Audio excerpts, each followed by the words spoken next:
On va encore attendre quelques instants. Il est 11 heures. Est-ce que les autres intervenants, vous êtes bien installés? Bien installé, merci beaucoup. Bonjour à tous aussi.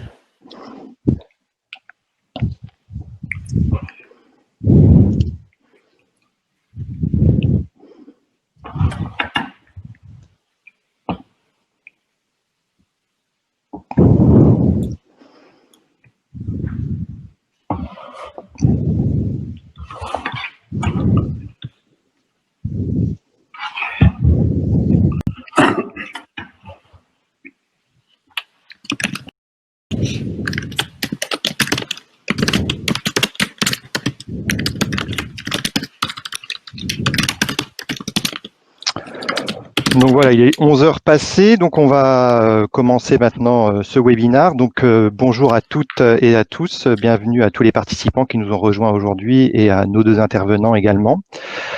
Pour ce troisième séminaire d'H4D, webinaire, pas séminaire, webinaire d'H4D, donc c'est le troisième de la série H4D et le thème aujourd'hui est la téléconsultation dans la consultation, une expérience patient médecin unique. Donc c'est vrai que là que le retour à la téléconsultation a explosé ces derniers mois avec la crise de la Covid-19. On sait qu'aujourd'hui plus de 7 médecins sur 10 ont utilisé un service de téléconsultation. Clairement, la crise du Covid-19 a permis de démocratiser l'usage de la téléconsultation en vidéo et avec tous les outils actuellement disponibles. Plus de 13 millions de téléconsultations ont été remboursées par l'assurance maladie depuis le mois de janvier jusqu'au mois d'août dernier. Donc c'est voilà une vraie explosion. Par contre, ce qu'on commence à un peu entendre, c'est les critiques du corps médical sur la qualité de la prise en charge en téléconsultation des patients du fait de la difficulté d'examiner, faire la palpation, l'auscultation correctement des patients. Et on sait également, selon un sondage en début d'année, que 40% des médecins qui n'utilisent pas la téléconsultation est lié au fait qu'ils n'ont pas d'instrument dédié dans cette pratique à distance. Donc aujourd'hui, dans ce webinaire, nous allons partager, notre expérience chez H4D de télémédecine clinique qui est rendue possible grâce à la consultation. Donc, je suis entouré de deux intervenants aujourd'hui. Donc, le docteur Célestin Guillouet, qui est médecin généraliste, qui va bientôt se présenter, et puis Monsieur Yves Ogiso, qui est un patient qui a utilisé le service de téléconsultation avec le cabinet médical connecté dans son village. Donc voilà, je vais d'abord me présenter. Donc moi, je suis Arnaud Villemé, je suis médecin et directeur médical d'H4D. J'ai rejoint H4D il y a 1 an et je suis en charge du pôle santé chez H4D. Donc notre mission au pôle santé, c'est vraiment d'accompagner grâce à un service de qualité les professionnels de santé et les patients dans leur parcours de prise en charge avec le cabinet médical connecté. Je suis entouré dans mon équipe d'une équipe pluridisciplinaire composée d'infirmiers, de référents qui accueillent le patient, d'une coordination médicale avec des coordinatrices médicales qui sont là tous les jours pour aider le patient avant sa consultation, assister le médecin pendant sa consultation si nécessaire et après la consultation pour orienter et faciliter la prise en charge des patients. Et bien évidemment des médecins téléconsultants qui travaillent avec nous, indépendants, et également des médecins qui développent des contenus de pratiques médicales à distance. Donc c'est vraiment, nous on a une expérience de plus de 2 ans de contenu de pratiques médicales à distance et également un chargé de formation. Donc, on a vraiment vocation aujourd'hui, nous, c'est d'inventer la médecine à distance avec les bons outils. Célestin, je te laisse te présenter. Donc, tu es médecin généraliste à Caen, c'est ça? Ouais, c'est ça. Bonjour à tous. Merci de me donner la parole. Alors, je vais me présenter brièvement et puis j'aurai l'occasion de vous reparler un petit peu plus de moi après. Je suis médecin généraliste en Normandie, effectivement à Caen.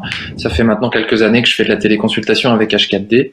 Et je rejoins les discussions dans ce webinaire parce que je vais aussi vous apporter un petit peu ma vision et mon expérience de la téléconsultation avec la consultation. Merci à toi. Monsieur Ogiso, je vous laisse vous présenter. Donc, moi, bienvenue. Je suis un élu de la mairie du Favril et surtout un patient de la cabine médicale du Favril. Très bien. Bienvenue à vous deux. Donc pour tous ceux qui viennent nous rejoindre, hein, vous êtes bien sur le 3e webinaire d'H4D, la téléconsultation dans la consultation, une expérience médecin-patient unique. Et je vais vous présenter un peu le déroulé de la session aujourd'hui.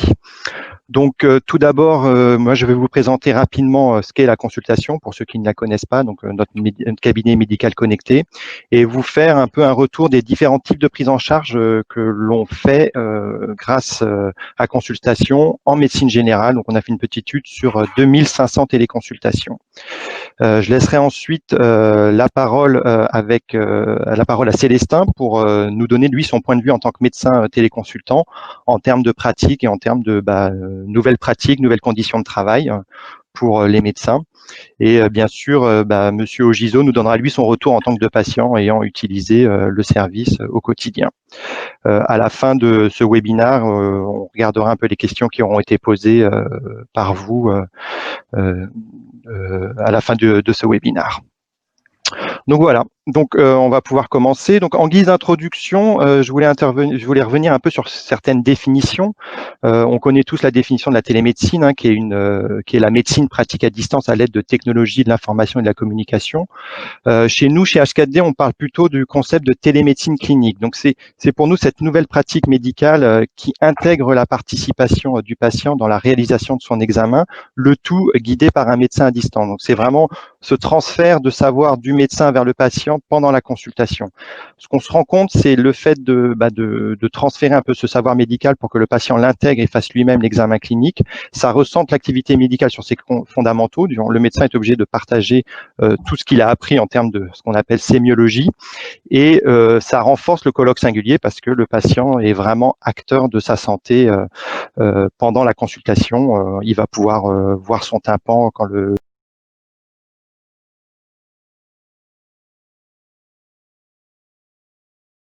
médecin active l'autoscope. Il va pouvoir appuyer sur des zones de son corps lors de l'examen clinique. Donc tout ça se fait renforce en gros le lien entre le médecin et le patient. Et parallèlement, ce que je disais tout à l'heure, on a développé des protocoles d'examen clinique à distance, de télésémiologie, qui sont partagés lors des formations avec les médecins. Voilà, c'était en guise d'introduction. Je vais maintenant vous présenter la consultation. Donc la consultation, vous pouvez voir, voilà, vous avez 3 images. Donc c'est vraiment un dispositif médical de classe 2A. C'est un vrai cabinet médical qu'on peut installer avec une simple prise et une connexion Internet. Et ce dispositif médical, il y a environ 15 capteurs et dispositifs médicaux qui vont permettre de prendre des constantes. Donc on a de quoi prendre la fréquence cardiaque, la saturation, et en ce moment c'est très important avec la crise du Covid, la tension, le poids, la taille. On va pouvoir faire exactement des instruments pour l'examen clinique, l'autoscope, un dermatoscope, un stéthoscope. On a également un ECG, on peut faire des tests visuels et des audiométries. Donc tous ces instruments sont à disposition du médecin et le médecin va guider le patient pour les utiliser. Le patient va être reconnu grâce à sa carte vitale et on peut également imprimer une ordonnance dans le cabinet médical connecté.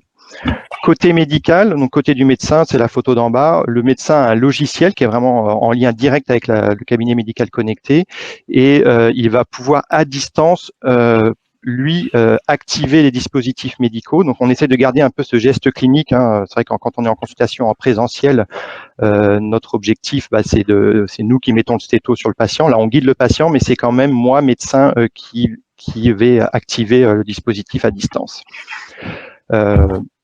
Donc voilà, on a un protocole bien évidemment très rigoureux autour de la désinfection de la cabine, hein, avec une formation de nos référents. Donc il y a toujours un accompagnement humain autour de la cabine, ce que j'expliquais tout à l'heure, avec aussi bien sur site quelqu'un qui va accueillir le patient, l'amener jusqu'à la cabine, et puis une coordination médicale qui est là aussi pour aider le médecin s'il y a besoin de faire un transfert ou prendre des rendez-vous dans le parcours du patient.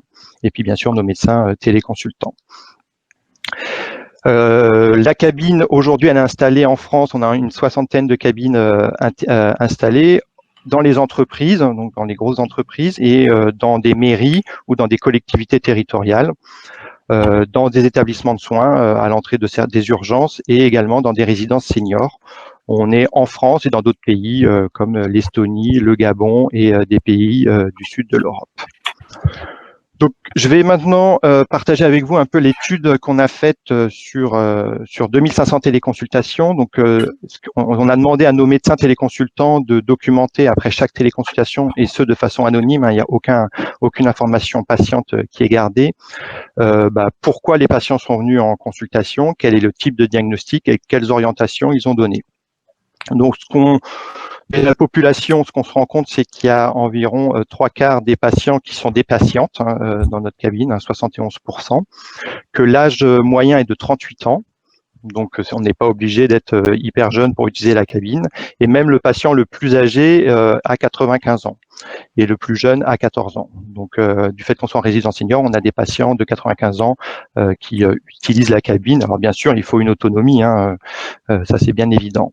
La durée moyenne d'une téléconsultation est d'environ 18 minutes. Donc, clairement, chez H4D, nous, notre objectif, c'est pas faire de la quantité, mais c'est vraiment faire de la qualité. Et puis, je rebondis juste un instant sur l'âge minimum, les 14 ans, hein, qui sont un âge en fait seuil du fait de la réglementation sur les dispositifs. On pourrait tout à fait envisager de voir aussi des bébés, mais pour l'instant, les dispositifs sont réglementés pour un âge minimum de 14 ans. C'était pour préciser cet âge. Sachant qu'on va faire de nouvelles études pour baisser l'âge à 7 ans. Voilà, donc on va pouvoir. Donc maintenant, voilà les motifs de consultation. Donc pourquoi les patients viennent. Donc ça, c'est ce que disent les patients lorsqu'ils viennent en consultation. Donc oui, spontanément, c'est d'abord l'atout. Tout type de douleurs, hein, ça peut être des douleurs abdominales, des douleurs articulaires, des douleurs lombaires, des douleurs, tout type de douleurs. Le troisième motif, c'est les douleurs de gorge, donc tout ce qui est angine, mais on a aussi des motifs divers comme le renouvellement de traitement, des maux de tête, des problèmes urinaires, des demandes d'informations dans le cadre de grossesse, etc. Les diagnostics qui sont posés par les médecins. Donc, on demande aux médecins un peu de donner les grands types de diagnostics qui ont été faits pendant la consultation. Globalement, vous voyez, comme le premier motif, c'est l'atout, 40%, ce sont des pathologies ORL. Je reviendrai un peu plus en détail sur ces pathologies et vous donner un peu des exemples. Le deuxième grand type de diagnostic qui peut être un peu étonnant quand on parle de consultation à distance, ce sont tout ce qui est pathologie ostéo-articulaire. Donc tout ce qui est diagnostic de lombalgie, de troubles musculo-squelettiques, de tendinite, d'entorse, de déchirure musculaire, des problèmes de gouttes, tout ce qui est petit trauma léger. Avec tous les instruments, on peut examiner un patient beaucoup plus pertinemment. Alors, en ce qui concerne les motifs, il est important aussi de préciser que, certes, on peut voir un peu tous les motifs avec les numéros 1, 2, 3 qu'on voit ici en avant, mais il y a quelques critères aussi d'exclusion. C'est-à-dire, avant de prendre rendez-vous, il y a certains motifs qui nécessitent une autre forme de consultation d'emblée. Hein. Et bien évidemment, quelqu'un qui va se plaindre d'une douleur thoracique, quelque chose qui est potentiellement à risque, ou en tout cas avec des signes inquiétants dès le départ sur le motif, il ne sera pas orienté vers la cabine, mais bien sûr sur d'autres systèmes de consultation.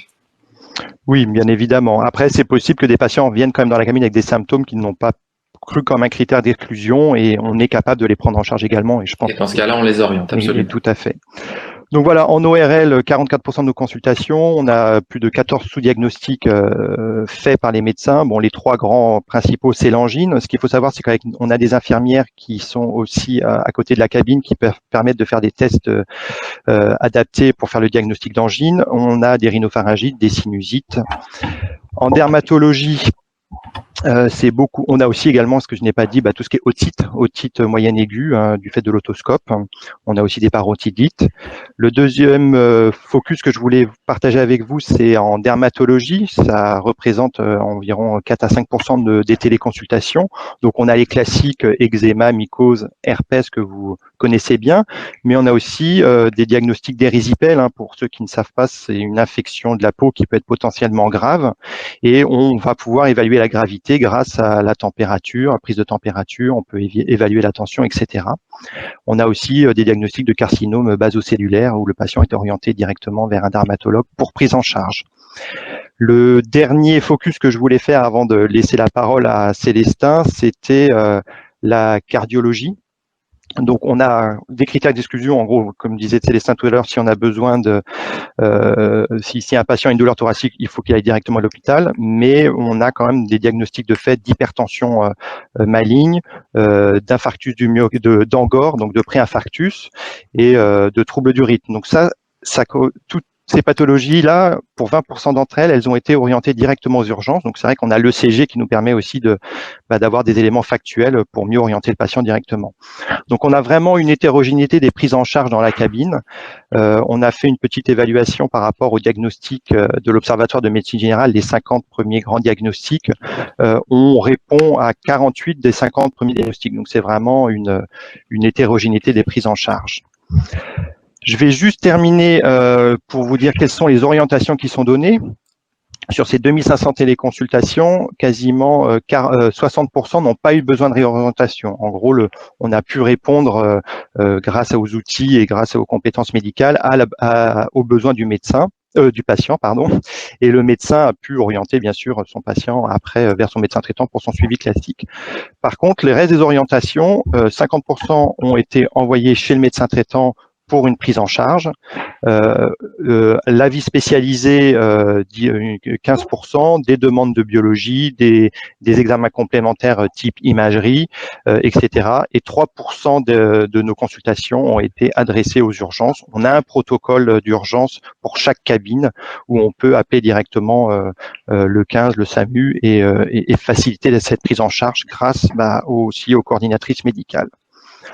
Donc, Célestin, je vais te laisser un peu la parole. Voilà, c'était pour un peu pour vous poser le portrait de toutes les consultations qu'on peut avoir. J'aimerais bien avoir un peu ton retour d'expérience et je crois que tu voudrais partager avec nous déjà un cas clinique que tu as eu dans la cabine pendant la crise du Covid. Je vais rebondir sur justement l'insistance que tu as eue pendant ces quelques minutes sur l'importance des outils, des dispositifs qui sont dans la cabine et qui apportent une précision non négligeable. Cette télémédecine clinique a vraiment son intérêt dans l'évaluation du diagnostic, mais aussi des critères de gravité.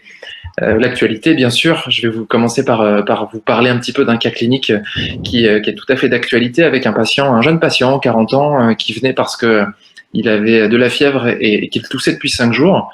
Vous comprendrez bien évidemment que dans le contexte épidémique actuel, ça a fait tout de suite tilt dans ma tête. Je me suis dit, bien sûr, il faut que je me questionne sur l'hypothèse d'un Covid. Et puis, on échange quelques minutes, on discute. Et puis, j'ai eu finalement une fausse bonne impression avec la visio. En fait, je l'ai vu, on a discuté, il était assis, il respirait plutôt bien, on discute un peu, pas d'antécédents, pas de problème particulier. Mais en fait, quand j'ai commencé à utiliser les dispositifs, notamment la saturation, vous pouvez le voir sur la droite de l'image, c'est un dispositif qui se met au niveau de l'index, qui vient repérer le pourcentage d'oxygène dans le sang et la fréquence cardiaque. Et bien cette saturation n'était pas bonne, elle était autour de 92%, qui normalement pour un patient bien portant sans souci, ou en tout cas même malade mais sans signe de gravité, doit être bien supérieure, plutôt autour de 95, voire au-dessus, largement. Donc ça déjà, ça m'a marqué.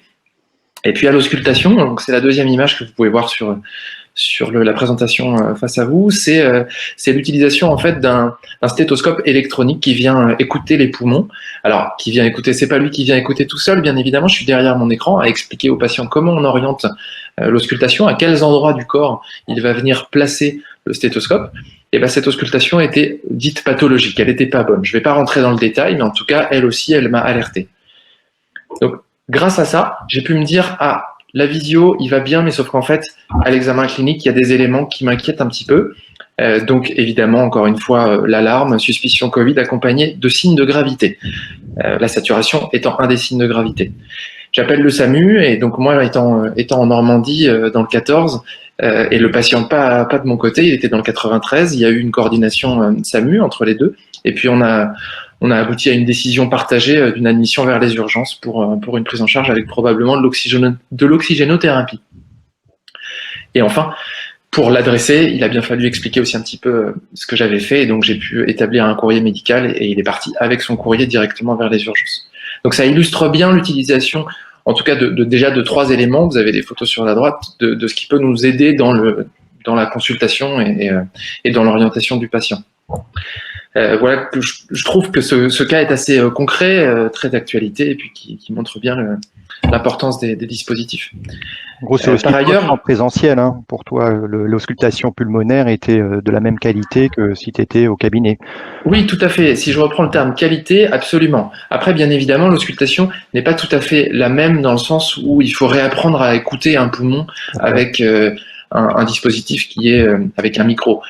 Pour vous donner un petit exemple, au cabinet, il m'arrive de poser le stéthoscope sur un t-shirt parce que la transmission du son est suffisante pour écouter un poumon. Par contre, dans le cabinet, impossible. Il faut que je puisse le poser directement sur la peau. Et ça, c'est des petites particularités qu'on abordera dans quelques minutes dans l'examen en téléconsultation. Pour revenir un petit peu aussi sur ma pratique, j'ai une pratique de téléconsultation depuis maintenant 3 ans. J'ai dû voir plusieurs centaines, je dirais entre 300 et 400 patients avec ce dispositif-là. Donc je commence à avoir un petit peu de bouteille, comme on dit. J'ai une appréciation qui s'améliore avec le temps. Au début, comme tout le monde, et je pense comme vous avez certainement l'impression tout de suite, ah bon, mais c'est bizarre de voir un médecin à travers un canal avec une visio, comment il nous voit. D'habitude, on peut se toucher, on peut se parler, on peut se sentir, on est dans la même pièce. Et bien finalement, ça disparaît très très vite cette appréhension parce que quand on est dans cet environnement, le patient seul dans sa cabine fermée, moi dans une pièce qui est dédiée à la téléconsultation. Ici, hein, mon arrière-plan et cette pièce-là, totalement isolée, c'est mon cabinet médical connecté. Hein.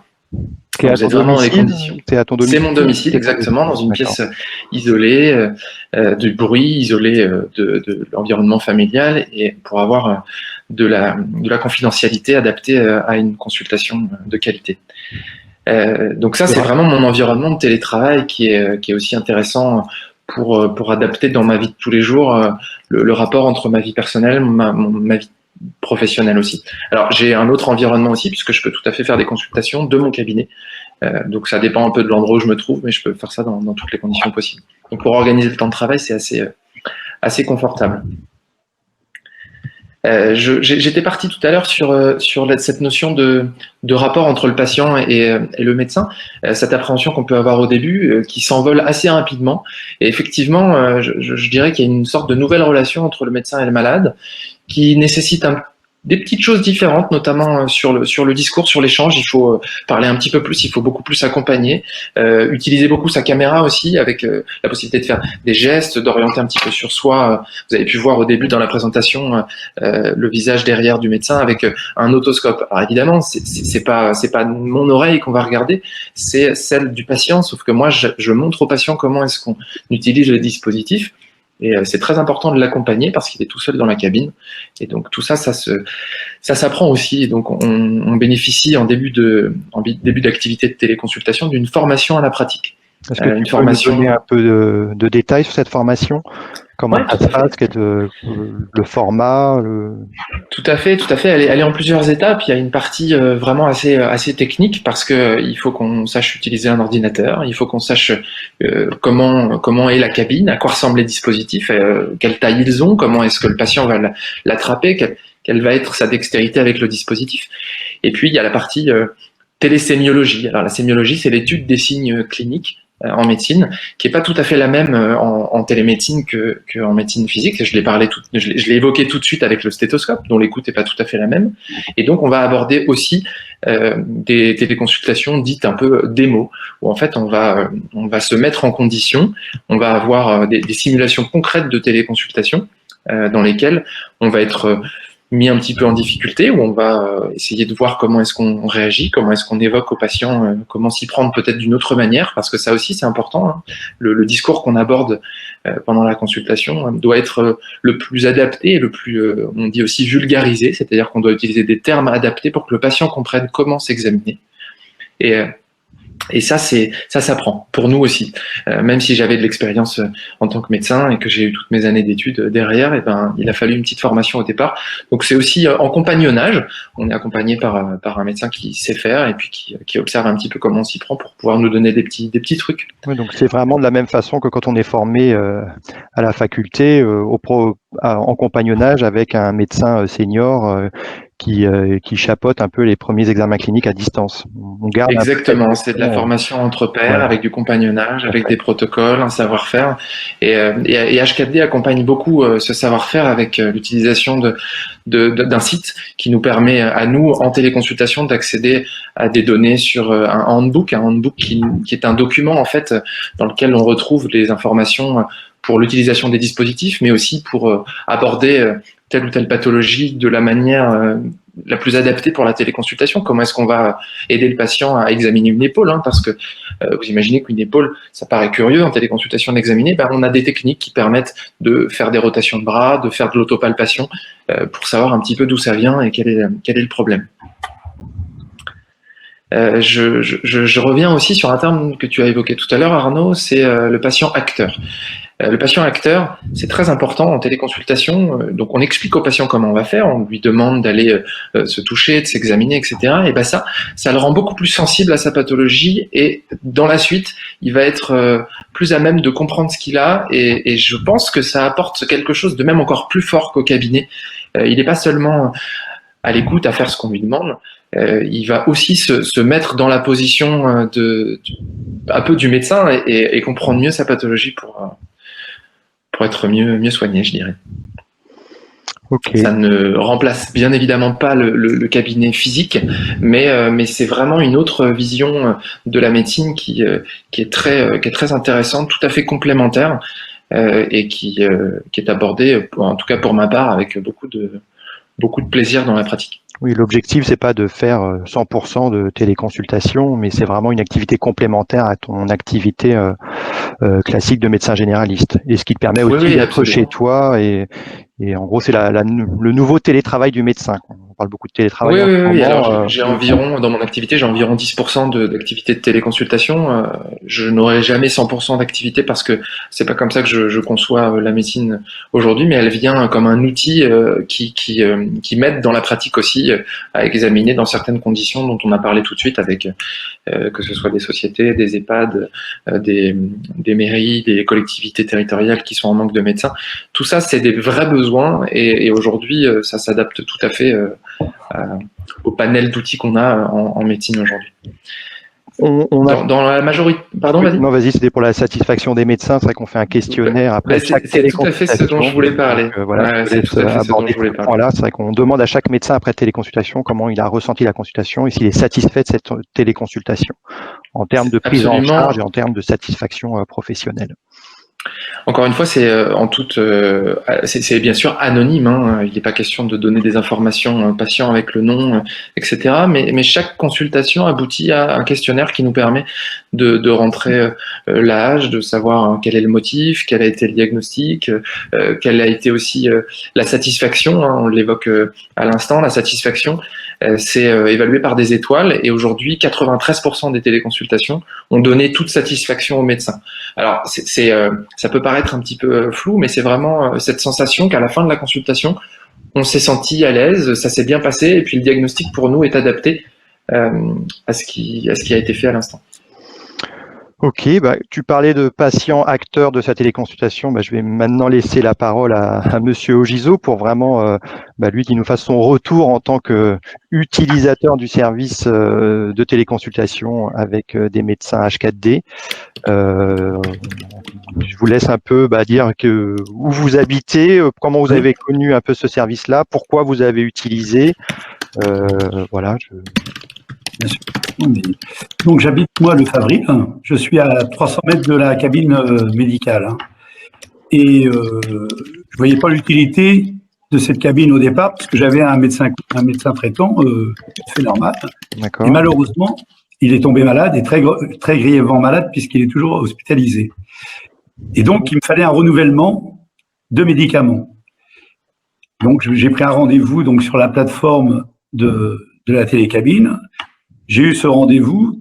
Comment vous avez pris rendez-vous? Ça a été assez simple ou pas? C'est très simple. C'est-à-dire que la mairie m'a donné le numéro de téléphone. J'ai téléphoné. On a pris un rendez-vous à telle heure. On m'a demandé de venir 5 minutes avant. Et automatiquement, j'ai été pris vraiment à l'heure indiquée. Je n'ai pas attendu après 5 minutes que je suis arrivé avant, quoi. Vous n'avez pas fait la queue dans la salle d'attente pour Par voir le exemple. médecin. Vous êtes arrivé, vous avez eu Tout à fait. directement le médecin à l'heure indiquée. Voilà. Et donc, moi, c'était juste pour un renouvellement de médicaments pour le diabète. D'habitude, mon médecin traitant me donne régulièrement les mêmes médicaments. Je suis rentré dans la cabine, j'ai mis ma carte vitale, et là, j'ai eu donc le médecin qui devait me consulter. Que vous connaissiez pas, bien. Que je connaissais pas du tout, mais qui m'a mis à l'aise tout de suite. Et ça, c'est vraiment primordial, il faut que les gens le sachent. Alors ça fait partie de la formation. Des nouvelles technologies, j'ai été pris tout de suite en charge par le médecin. Ça a été vraiment superbe. J'ai eu une consultation complète. C'est-à-dire que j'ai eu donc le truc cardiaque, on m'a ausculté les poumons, à tel point c'est que ce médecin-là m'a fait faire des prises de sang, déjà. Il m'a envoyé chez un cardiologue, parce qu'il pensait que mon cœur allait trop vite. Et il m'a pris la tension, bien sûr, qui était bonne. Bon, mais j'ai eu une consultation vraiment complète, qui après, donc le médecin m'a donné des médicaments et que j'ai bien sûr été chercher. Mais ce qu'il faut dire, c'est que cette télécabine au Favril est très importante aujourd'hui, car aujourd'hui, pour à peu près 9000 habitants dans le secteur, nous n'avons plus qu'un seul médecin. Et la cabine, sincèrement, du Favril tourne vraiment de plus en plus. Les gens viennent de 5-6 km, 10 km pour la cabine. Et ça, c'est quelque chose qu'il faut le dire. Les gens, dans votre situation, c'est vraiment l'exemple même du désert médical. Hein. C'est vrai que l'endroit où vous êtes, c'est l'impossibilité d'avoir un médecin qui rend la présence de la cabine indispensable. Tout à fait. Et faut bien dire aux gens qu'il n'y a aucune difficulté. On est pris en charge dès le départ. La télévision, enfin le médecin devant nous en télé, ça se perd, on perd ça. Pour nous, c'est le médecin. Il est comme si on était dans le cabinet, quoi. Hein, on n'a pas de distance, de différence qu'un médecin dans le cabinet. C'est pareil. On a fait une petite étude là-dessus. On se rend compte que dans la première minute, le patient se sent tout de suite connecté au médecin. Et c'est vrai que le cabinet médical est connecté a été dessiné pour que le patient soit le plus à l'aise. Et les médecins sont formés aussi pour accueillir le patient dans le cabinet médical connecté, comme on pourrait l'accueillir dans son cabinet. Voilà. Ce qui fait que mais moi, mon cas n'est pas très grave. Mon cas n'est pas très grave. Moi, je voudrais surtout parler du cas qui est arrivé à ma femme. Avec son accord, bien sûr. Comment? Vous avez son accord de partager cette histoire. D'accord, très bien. Allez-y. Je suis donc ma femme est malade depuis 2 mois. On lui disait d'aller voir le médecin, elle ne voulait pas y aller, patati patata. Donc notre médecin traitant étant à l'hôpital, elle a été obligée de venir donc à la télécabine. Avec réticence au départ, mais après super. Donc elle a eu le médecin. Le médecin lui a passé automatiquement donc sa visite, mais vraiment de A à Z, encore pire que moi, parce qu'il a vu qu'il y avait quelque chose qui n'allait pas.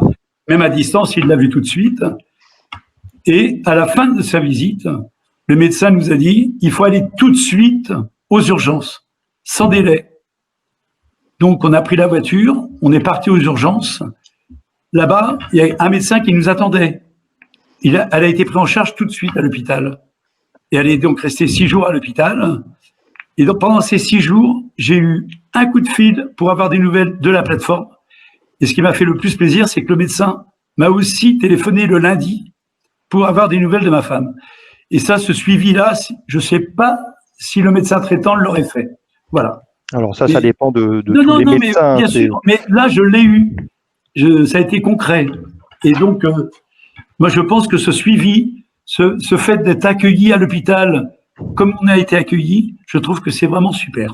Donc ça, c'est on a bien la coordination autour de ce cas-là, mais bien évidemment, comme disait aussi mon collègue, ça dépend de la situation clinique. La situation clinique de votre femme nécessitait certainement de contrôler, de s'assurer que tout s'était bien passé. Ça dépend évidemment si avec d'autres conditions. L'examen clinique n'apportait pas de nécessité de s'attendre à une suite. On n'aurait peut-être pas forcément rappelé, mais en tout cas, c'est bien effectivement d'avoir pu contrôler si la situation était critique. Même elle a été vraiment épatée. Et est-ce que vous pouvez me donner un peu votre retour d'expérience sur l'utilisation des dispositifs médicaux pendant la consultation? Est-ce que c'est quelque chose, voilà, vous étiez bien guidé par le médecin, c'est ce que vous disiez. Est-ce que c'est simple? Est-ce que c'est compliqué? On est pris en charge dès la première minute par le médecin. Il vous dit de prendre l'attention, on prend l'attention. Il dit de mettre, je me rappelle plus du nom parce que je suis pas très doué, mais au doigt pour voir le cœur et tout. Tout est pris en charge dès la première minute. Ouais, et puis j'insisterai un peu sur ça en disant qu'on vous dit de prendre l'attention, mais on vous explique comment le faire. On vous explique comment attraper le brassard, comment le disposer, comment le régler à votre hauteur, etc.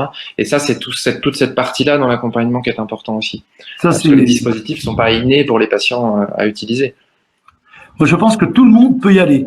N'importe quel âge, tout à l'heure, vous parliez d'âge, mais je pense que tout le monde peut aller à la cabine sans réticence parce que c'est vraiment quelque chose de formidable. Je suis assez de cet avis aussi, même s'il y a des difficultés physiques ou éventuellement de compréhension.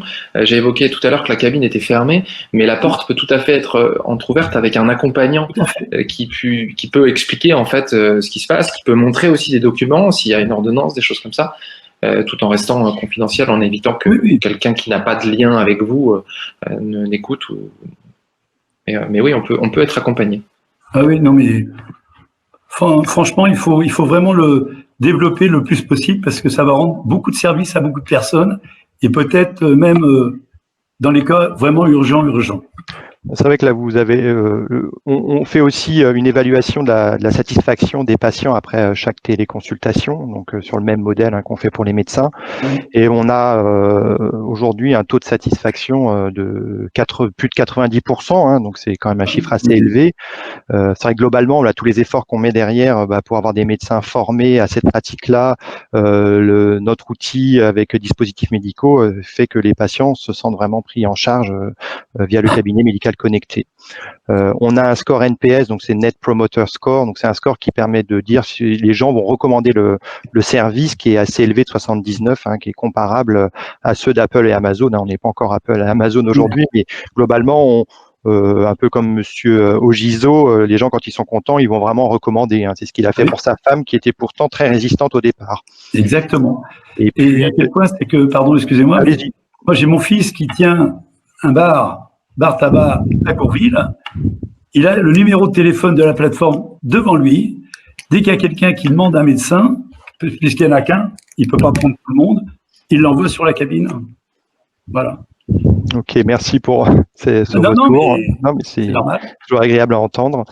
Et puis un autre élément qui est intéressant, c'est que voilà, 95% des patients pensent que d'avoir un cabinet médical connecté à côté d'eux leur permet d'avoir une consultation plus rapidement. Alors bien évidemment, quand il n'y a pas de leur médecin traitant sur le territoire. J'ai laissé là, vous pouvez lire, je vais pas les lire, mais les nombreux témoignages de patients qui sont écrits lors des protocoles de satisfaction. Donc voilà, on va bientôt arriver donc au terme de ce webinaire. Pour nous, chez H4D, ce qu'on voulait vraiment faire ressortir aujourd'hui, c'est que voilà, nous, la qualité de service, c'est vraiment notre priorité. On veut vraiment fournir une expérience optimale aussi bien pour les patients et les professionnels de santé. On est pionnier dans cette nouvelle prise en charge à distance en télémédecine clinique. Le mot clinique a vraiment tout son sens. Et c'est grâce à 3 piliers. Donc le pilier, ce qu'on souvent entend, technologie, people et process. Donc technologie parce que avec le cabinet médical connecté, on a un dispositif médical qui permet de quasiment faire tous les examens qu'on peut faire en présentiel, avec certaines limites bien évidemment, qui va permettre de faire un diagnostic plus fiable et en même temps aussi d'évaluer la gravité d'un diagnostic, parce que c'est ça la difficulté pour les médecins. Faire un diagnostic sur une anamnèse, c'est toujours possible, sur une anamnèse et sur l'interrogatoire du patient, mais le fait d'avoir des éléments cliniques pour avoir une otite, pour pouvoir avoir un ECG, ça permet de voir si c'est grave ou pas. Et ça, c'est vraiment nous, notre rôle de médecin, c'est d'évaluer cette gravité et d'être sûr qu'on fasse la bonne prise en charge derrière. Donc, premier pilier, technologie. Deuxième pilier, les people. Donc, c'est les personnes. Donc, c'est tous les personnes qui ont été citées, hein, les médecins téléconsultants qui travaillent avec nous tous les jours, les référents sur site, les infirmières, et la coordination médicale qui va faciliter le parcours du patient. Et le troisième pilier, ce sont les process. Donc ça, c'est notre savoir-faire H4D qu'on a développé avec une équipe médicale. Tous ces protocoles de télé-sémiologie qu'on a développés depuis maintenant 2 ans. Et on commence à en avoir plus d'une quarantaine. On en a 110 qui vont être rédigés. Et on voudrait vraiment arriver à une pratique opposable à distance. Et on va bientôt partager avec vous dans quelques semaines voilà, une validation académique de ces protocoles de télésémiologie. Hein, voilà, pour dire qu'à distance, on peut vraiment examiner un patient avec toute la sécurité. Donc aujourd'hui, nous, chez HKD, on a une expérience de plusieurs milliers de téléconsultations en médecine générale. Et c'est vrai qu'on commence maintenant à développer les consultations de spécialité. Notre objectif, c'est de pouvoir apporter dans les territoires où il n'y a plus de spécialistes, et il y en a de plus en plus en France, hein, pas obligatoirement que dans les campagnes, hein, aussi dans les villes, c'est de pouvoir apporter des créneaux de consultation de spécialités type cardiologie, dermatologie, psychiatrie, etc. Et voilà, ça c'est vraiment notre objectif là dans les mois qui viennent, c'est de pouvoir apporter sur les territoires des experts qui ne peuvent pas venir sur ce territoire-là. Voilà, on va bientôt donc arriver à la fin de ce webinaire. Il nous reste plus que quelques minutes. On va prendre quelques questions-réponses. Alors, plutôt questions, puis on va essayer de répondre. Donc, je vais prendre la première question là qui a été dans le chat. Donc, téléconsultez-vous avec vos propres patients? Célestin, je vais te laisser répondre. Je pense que la question m'est destinée. Alors, la question, effectivement, est juste. Je pourrais techniquement le faire. Maintenant, l'installation de la cabine a une particularité. Elle est installée dans des lieux avec un besoin particulier. Aujourd'hui, moi, mes propres patients n'ont pas accès à cette cabine dans le sens où ils sont géographiquement autour de moi. Maintenant, on peut tout à fait imaginer qu'un patient à moi qui part en déplacement, qui va se retrouver dans une zone où finalement, pour je sais pas, une maison secondaire, des vacances ou même pour le travail, pourrait avoir besoin de me voir. Si je sais que la cabine est dans le secteur, il pourrait tout à fait rentrer dans la cabine et je peux l'examiner. Mais aujourd'hui, ça n'est pas le cas, du fait même du côté pratique de la cabine qui est installée dans un lieu particulier, contrairement bien sûr au téléphone et aux visios qui sont utilisés seuls. Alors, une autre question qui est pour toi aussi, Célestien, c'est est-ce que le patient peut avoir plusieurs consultations avec le même médecin? Alors, techniquement, oui. Oui, alors on va dire en pratique, oui, mais techniquement, c'est pas lui qui choisit. C'est-à-dire que c'est un petit peu comme le fonctionnement des SOS médecins. On est vraiment dans du recours, on n'est pas dans du suivi patient, on est vraiment dans du premier recours. Toutes les motifs sont possibles, mais le patient, choisit pas son médecin. Et donc, pour une deuxième consultation ou une troisième consultation, c'est pas non plus le cas. De façon exceptionnelle, dans des cas particuliers, vraiment de zones déficitaires en médecins et dans un cas clinique spécifique, il y a eu des moments comme ça où effectivement on a pu trouver le même médecin pour pouvoir avoir un suivi plus adapté. Mais techniquement, le patient ne peut pas choisir. Je vais prendre une autre question. Donc, dans les communes, qui se charge de la désinfection de la cabine entre deux patients? Alors, je ne sais pas, vous, dans votre commune, Monsieur Giso, comment ça se passe? Ce serait intéressant de savoir qui est le référent de la cabine. Nous avons 2 référents à la cabine, la secrétaire de mairie et la première adjointe. Donc, à chaque patient, la cabine est complètement désinfectée, soit par l'une ou soit par l'autre. C'est net. Donc, ce qu'il faut savoir, c'est qu'en gros, les référents sont formés aujourd'hui au protocole de désinfection. Donc, il y a une formation H4D. Et donc, oui, donc votre mairie, donc là, c'est vraiment la secrétaire de mairie qui le fait. Alors, dans les entreprises, et la première adjointe. Et la première adjointe. Dans les entreprises, on a souvent les infirmières en centre de travail qui font ce travail-là. Voilà, donc on va arriver maintenant au terme. On est à 45 minutes de ce webinaire. On a une liste de questions. Hein. J'ai pas eu le temps de répondre à toutes les questions. Je suis désolé, mais ce qu'on va faire, on va vous envoyer donc à tous les participants aujourd'hui les questions avec les réponses par mail prochainement avec vos coordonnées. Je voulais juste vous remercier tous les participants d'avoir participé bien évidemment à ce webinaire. J'espère que ça vous a apporté assez d'informations et remercier Monsieur Ogiso et Célestin Guillouet pour leur présence aujourd'hui. Merci aussi de nous avoir permis de nous exprimer sur le sujet. À très bientôt. Merci à tous. Merci, au revoir. Au plaisir.